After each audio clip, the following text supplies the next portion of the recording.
कैसे हैं आप सब। आशा करते हैं बहुत अच्छे होंगे।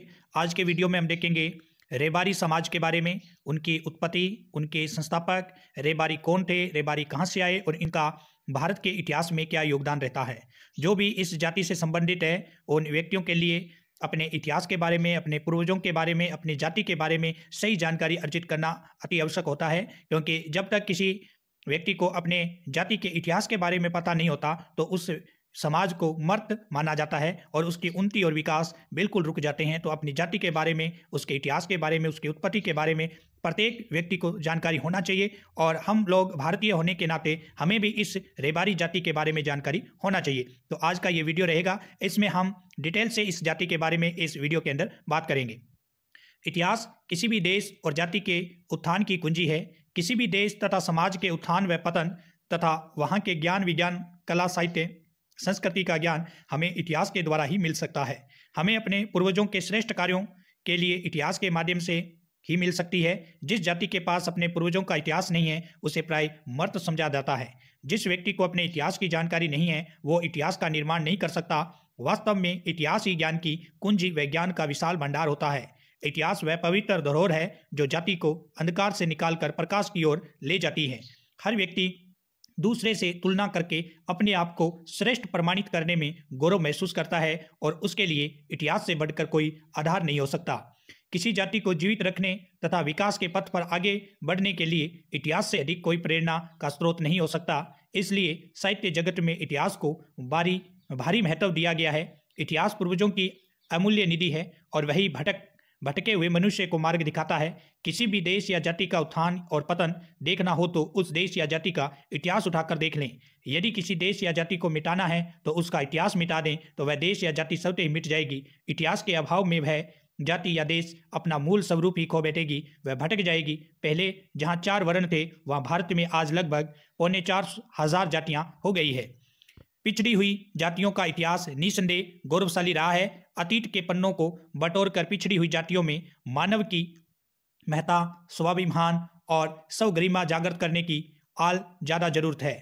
दूषित वर्ण व्यवस्था के कारण जिन लोगों पर इतिहास और साहित्य रचना का दायित्व था उन लोगों ने भी पिछड़ी जातियों के प्रति कभी भी उदारता का परिचय नहीं दिया। आज हम इतिहास को देखते हैं तो शासक की नामावली तथा शौर्य गाथों के सिवा कुछ नहीं मिलता।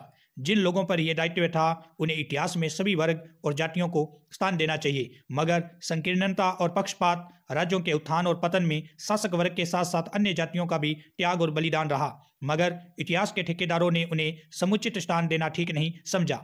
आज जब पिछड़ी जातियों के लोग अपने पूर्वजों के गौरवपूर्ण इतिहास को कहीं से भी खोज कर सामने लाते हैं तो उसमें गौरव के साथ साथ आक्रोश पैदा होता है कि इतने महत्वपूर्ण ऐतिहासिक तथ्यों को इतिहास से क्यों विलोपित किया गया। यह गौरव के साथ साथ आक्रोश पैदा होता है कि इतने महत्वपूर्ण ऐतिहासिक तथ्यों को इतिहास से क्यों विलोपित किया गया। ये विभाजन जाति विभाग के आधार पर नहीं किया गया। ये 4 वर्ण इस प्रकार हैं: ब्राह्मण, क्षत्रिय, वैश्य और शूद्र। वेदों में कहा गया है कि उस विरट पुरुष के मुख से ब्राह्मण, भुजा से क्षत्रिय, सीने से वैश्य और कमर के नीचे के भाग में शूद्र उत्पन्न हुए हैं। रेबारी जाति का इतिहास, कौन थे रेबारी, ये सब हम देखते हैं। देवासी समाज की उत्पत्ति किस प्रकार हुई। रेबारी रायका सिंधु घाटी सभ्यता की देहाती प्राचीनतम खानाबदोश जातियों में से एक है। ये एक क्षेत्रीय कौम है। रेबारी समाज के लोग निडर, साहसी, हष्टपुष्ट और बेहद ईमानदार व वफादार होते हैं। इनका मुख्य व्यवसाय पशुपालन, रात और ऊंट पालक जाति है। ये मुख्यतः ऊंट के अलावा कालांतर में गाय, भेड़, बकरी का पालन करते हैं। सिंधु घाटी सभ्यता के समय मुख्य व्यवसाय सभी जातियों का खेती एवं पशुपालन ही रहा था। 19वीं शताब्दी के बाद लगभग जातियां पशुपालन व्यवसाय से विमुख हो गई और रेबारी समुदाय 19वीं और 20वीं शताब्दी तक साधन संपन्न वाली जातियों में से एक थी। रेबारी जाति को रेबारी, रायका, देवासी या राबारी ऊंट पालक जाति के नाम से भी पहचाना जाता है। ये जाति भारत के उत्तर पश्चिम में 6 राज्य राजस्थान, गुजरात, हरियाणा, पंजाब, मध्य प्रदेश और उत्तर प्रदेश में निवास करती है। इसके अलावा पड़ोसी देश पाकिस्तान के सिंध प्रांत, नगर पारकर में भी निवास करती है। भारत में रेबारी जाति जनसंख्या लगभग 1 करोड़ के आसपास है। पाकिस्तान में भी इनकी संख्या लगभग 8,000 के करीब बताई जाती है।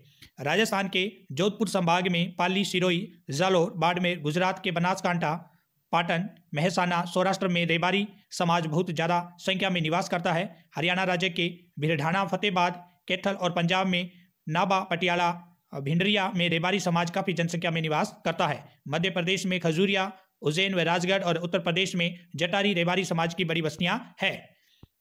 शोधकर्ता और इतिहासकारों का मानना है कि रेबारी शब्द का उद्गम रहबर शब्द से हुआ है। रहबर एक फारसी शब्द है जिसका मूल अर्थ होता है पथ प्रदर्शक, मार्गदर्शक, रास्ता दिखाने वाला। रेबारी समाज के लोग अपने पारंपरिक ज्ञान के कारण अच्छे पथ प्रदर्शक माने जाते हैं, जिसका एक उदाहरण रणछोड़ भाई रेबारी भी है, जो भारतीय सेना का पागी रहा है। रणछोड़ भाई रेबारी 1965 और 1971 के युद्ध में निर्णायक भूमिका निभाई। पागी एक स्थानीय शब्द है जिसका शाब्दिक अर्थ होता है पद चिन्हों का जानकर या मार्गदर्शक होता है।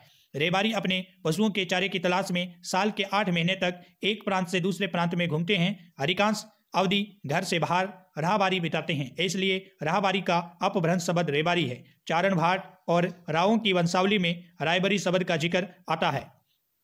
रेबारी समाज के लोग अपने को मां पार्वती और भगवान शिव की संतान मानते हैं। उनका मानना है कि भगवान शिव और मां पार्वती उन्हें ऊंट की रखवाली करने के लिए बनाया है। भगवान शिव और पार्वती जब कैलाश पर्वत पर थे तो मां पार्वती ने एकलापन में बोरियत उबना महसूस किया। उन्होंने वहां पड़ी गीली मिट्टी की कुछ आकृति बनाना शुरू कर दिया। वह मिट्टी की आकृति ऊंट कैमल जैसी थी। मां पार्वती को यह आकृति बहुत ही विचित्र और सुंदर लगी। जब भगवान शिव अपनी तपस्या से उठे तो उनकी नजर मां पार्वती पर पड़ी। मां पार्वती आग्रह किया कि हे प्राणनाथ, इस मिट्टी की आकृति में प्राण डालो। भगवान शिव ने अपने भभूत से ऊंट की आकृति में प्राण फूंके, जिससे धरती पर ऊंट अस्तित्व में आया। ऊंट की रखवाली के लिए भगवान शिव ने अपने हाथ की चमड़ी के भभूत से एक मनुष्य को बनाया। शिव की भुजा हाथ से भाग से बना होने के कारण रेबारी क्षत्रिय कहलाते हैं। वह पहला मनुष्य चामड़ या सामड़ रेबारी था। चमड़ी से बना होने के कारण उनका नामकरण शुरुआत में चामड़ था, फिर चलकर अपभ्रंश होने के कारण सामड़ हो गया। ऐसा रेबारी समुदाय के लोगों का मानना है कि आज भी रेबारी समाज में सामड़ नाम की एक गोत्र है जिसे प्रथम गोत्र होने का ऊंचा दर्जा प्राप्त है। रेबारी जाति के लोगों का मानना है कि भगवान शिव व मां पार्वती ने ऊंट बनाया और उस समय ऊंट के 5 पैर होते थे, जिससे ऊंट को चलने फिरने और दौड़ने में काफी तकलीफों का सामना करना पड़ता था। एक दिन सामंत रेबारी ने ऊंट की व्यथा भगवान शिव को बताया, जिससे भगवान शिव ने ऊंट के 5वें पैर को अपने हाथ से ऊपर की ओर धकेल दिया, जिससे ऊंट के ऊपर की ओर कुब्बड़ उभर आया। नीचे की तरफ नाभि ईडर जैसी आकृति बन गई। ऊंट के नाभि के पास आज भी पैर जैसा निशान आज भी मौजूद है। वह विकृति निवारण होने के कारण ऊंट चलने फिरने और दौड़ने लग गया। सामड़ रोजाना ऊंट चराने के लिए हिमालय के जंगल में जाता था। एक दिन उसकी नजर झील में नहा रही स्वर्ग अप्सरा परियों पर पड़ी। सामड़ कौतूहल के कारण उनके कपड़े उठा लिया करता था। इससे नाराज होकर अप्सरा ने सामड़ रेबारी की शिकायत भगवान शिव पार्वती से की। मां पार्वती ने कपड़े लौटाने पर एक शर्त रखी कि आपस में जो अप्सरा सामड़ रेबारी से शादी करेगी आपके वस्त्र वापस कर दिए जाएंगे। उन स्वर्ग की अप्सरों में से राय नाम की एक अप्सरा शादी करने को राजी हुई। राय अप्सरा से शादी करने के कारण आगे चलकर उनकी संतानों को कालांतर में रायका के नाम से जाने लगा। सामंड से शादी करने के कारण आगे चलकर उनकी संतानों को कालांतर में रायका के नाम से जाने लगा। सामंड रेबारी और राय अप्सरा और उनके पुत्रों को भगवान शिव ने अपार धन संपदा टोला ऊंटों का झुंड के साथ विदाई दी। रेबारी अपने कुटुंब परिवार के साथ पंजाब, हरियाणा, मथुरा, गोकुल, राजस्थान, गुजरात, सिंध प्रांत, मध्य प्रदेश में फैलते चले गए। एक लंबा समय उस समुदाय ने राजस्थान के जैसलमेर में बिताया। आज भी रेबारी अपने मूल वतन जैसलमेर को मानते हैं, लेकिन किसी घटना के चलते इस समुदाय ने जैसलमेर को त्याग दिया। आज भी रेबारी समुदाय के लोग जैसलमेर के पानी को हराम मानते हैं। वहां वो रहना और रुकना तक पसंद नहीं करते। इस घटना का जिक्र भी अगले भाग में जरूर करेंगे। गुजरात प्रांत के रेबारियों के लिए मालधारी शब्द का इस्तेमाल भी करते हैं। माल का अर्थ है ढोर या पशु, धारी का अर्थ होता है धारण करने वाला या रखने वाला, मालधारी होता है। मालधारी का प्रयोग अन्य जातियां जैसे कि अहीर, चारण, फरवाड़ आदि जातियां भी करती आई है। मालधारी कोई जाति शब्द नहीं है। इसकी तुलना पैसे, व्यवसाय, समूह के रूप में की जाती है। इसी प्रकार देसाई सूचक शब्द भी एक पदवी का नाम है। राजा महाराजा या ब्रिटिश काल में कुछ गांव में मुखिया या जागीरदार दी जाती थी। ये लोग किसी भी जाति के हो सकते हैं जिन्हें देसाई पदवी के नाम से संबोधित किया जाता था। कुछ इतिहासकार रेबारी समुदाय को गडरिया, पाल, हीरावंशी, भरवाड़, कुर्मी, कुरबू, गडरिया, गाडरिया, गद्दी, बरेल, बंजारा आदि जातियों से जोड़कर देखते हैं, तो उनका इतिहास की समझ नहीं है, वो अल्पज्ञानी है। रेबारी समुदाय इन जातियों से भिन्न है। रीति रिवाज का रहन सहन, खान पान, शादी विवाह, संस्कृति में रात दिन का अंतर है। तो ये था दोस्तों आज का रेबारी समुदाय के बारे में हमने डिटेल से आपके सामने चर्चा की है कि रेबारी समाज कौन था, कैसे इनकी उत्पत्ति हुई। और ये जो समाज है कहाँ से आया था और भारत में इसकी पनपना कहाँ कहाँ ये पनपा, इसके बारे में मैंने आपको थोड़ी डिटेल्स के साथ इसकी जानकारी दी है इस वीडियो के अंदर।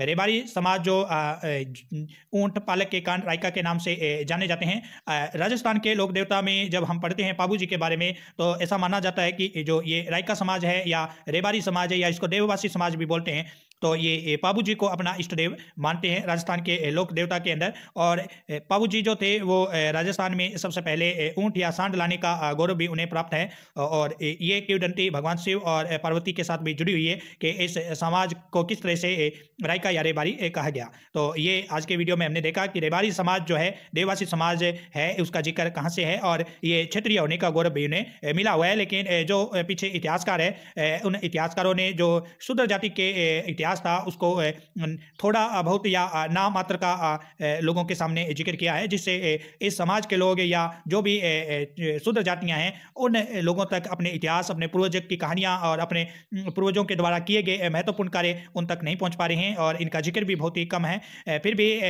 ये जो अथक प्रयासों से हम इधर उधर जो शूद्र जातियां हैं उनके इतिहास को सामने लेकर जरूर आ रहे हैं, ताकि सभी को उनके इतिहास के बारे में पता चल सके, अपने पूर्वजों के बारे में, अपनी जाति की उत्पत्ति के बारे में और अपनी जाति के उन व्यक्तियों के बारे में जिन्होंने इस जाति की उत्पत्ति की है, इस जाति को आगे बढ़ाया है। तो रेबारी समाज अपने आप में एक अलग समाज है, इसको दूसरे समाज से जोड़ने का जो निरर्थक प्रयास लोग करते हैं वो अनिर्थक है, वो ऐसा नहीं है जैसा लोग बताते हैं। तो रेबारी समाज के बारे में जो भी डिटेल थी वो आज मैंने आपको देने की कोशिश की है। तो वीडियो को शेयर करें और सब्सक्राइब, चैनल को नहीं किया तो सब्सक्राइब कर लें, क्योंकि भारत में जितने भी ये मेन मुद्दे हैं जिन लोगों तक बात पहुंचानी चाहिए उन लोगों तक हम जरूर पहुंचा रहे हैं, बिल्कुल निःशुल्क, फ्री ऑफ कॉस्ट। तो वीडियो को सब्सक्राइब, लाइक जरूर करते रहें और लगातार विजिट करते रहें। हम भारत होने के कारण भी हमें प्रत्येक जाति के बारे में सही जानकारी होना बहुत ही आवश्यक है। अगर हमें सही जानकारी नहीं होंगे तो हम भारतीय होने का कोई हमारा फर्ज नहीं है, क्योंकि जब भी ऐसी कुछ आती है बातें किसी भी शूद्र जाति के बारे में, तो अगर हमें सही जानकारी नहीं है तो हम उसके बारे में कुछ नहीं बता पाएंगे। और सही जानकारी अगर होगी तो हम किसी भी 4 व्यक्तियों के सामने अपनी डिटेल रख सकते हैं